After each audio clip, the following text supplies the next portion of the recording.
Screaming, a sound to stop the heart and freeze the blood. Someone was in trouble.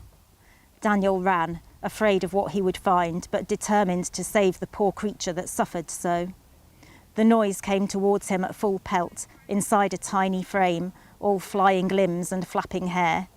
She crashed into him with surprising force, knocking him to the ground. He caught the creature, held on though it was like trying to grasp an eel. "Shh, it's all right, you're safe now." "Let go," the child yelled, struggling harder. "Settle down," he said. "You're..." The little fingers grabbed his hair and yanked. "Ow, wait!" Daniel loosened his grip and the child ran into the arms of the Howarth girl, who stood over him. His stomach gave an unpleasant lurch. "What are you doing to my sister?" she asked. He sat up, rubbing his stinging scalp.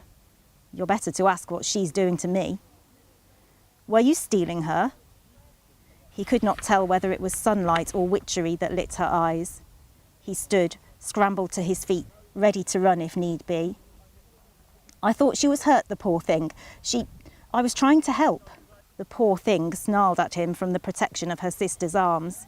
He held up his palms. "My mistake."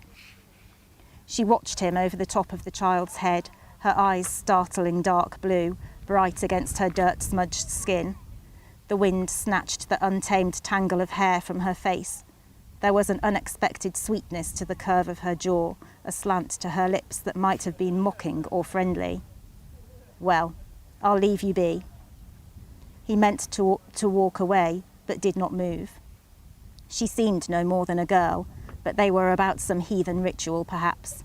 He had heard such stories of the family. "She ran because I tried to wash her." "Oh?" "Aye, she's teeming. Lops." "What?" "You know." She imitated scratching her hair. Perhaps a more earthly reason than witchcraft, after all. Daniel crouched so that he was level with the child's filthy face. "Don't you like the river?" She bared her teeth. "You know there are fishes in there the colour of the moon." She unfolded her arms. "And shells that whisper the sound of the sea." She inclined her head. Daniel stood and shrugged. "Still, if you don't want to see, we'll leave them." The child looked up at her sister, tugging on her arm. "We could just look," the older girl said, "if you like." They all walked to the water's edge. Daniel unlaced his boots and took off his socks, picking his way through the rocks to paddle in the shallows, head bent to the water. A glance showed them lingering at the bank. "Quick," he said, "a fish. Come see. Take a step in, just cover your toes." "I'm going to," the girl said, leaving the child and walking in. Daniel touched her arm and she glanced at him, startled, expression guarded. He pointed to the little fish swimming near her ankle. She peered down with delight, as though he had shown her the actual moon. "You've seen them before?" he asked. She shook her head. "We don't like the water." He did not question. The sea and river both sustained and destroyed, providing food and taking its pay in the lives of the men that sailed it, the women that washed clothes in it. "You're safe here," he said. Her smile was sudden and bright. Surely there could be no deceit in it. "Come on, Annie," she said. "Come, sken."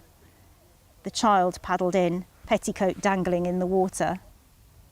"Here," Daniel said, crouching, reaching down to the muddy bed. "Look." As he cupped his hand and caught the fish, she came closer, bending so that her hair spread and floated in the gentle sway. He opened his palm and showed her the creature as it jerked and twisted. "You found one," she said. "Is it a moonfish?" He laughed. Well, yes, as good a name as any. We have to put it back now. Help me find another. Look closely." She turned slowly, hands and arms in the river, face almost touching the surface. Daniel looked at the girl, standing behind the child. "Her hair's already wet," he said. She began to cup water and pour it over her sister's head. The child frowned and batted the girl away. "There's one," Daniel said. "See? Want to hold it?" She spat out the rivulets that trickled down her face and held her hands out. Daniel gave her the fish, smiling as she gasped. She could not have looked happier if he'd filled her arms with honey cake. "Done?" he asked the sister. She nodded. He took the child's hands and placed them in the water so that the fish was freed. She was shivering now. "Well," he said, "enough for today, perhaps." He pinched her chin softly. They waded out, the girls holding hands, legs shining wet. Ragged clothes fanning out in the water, damp, matted hair gleaming in the sun. Beautiful wretches.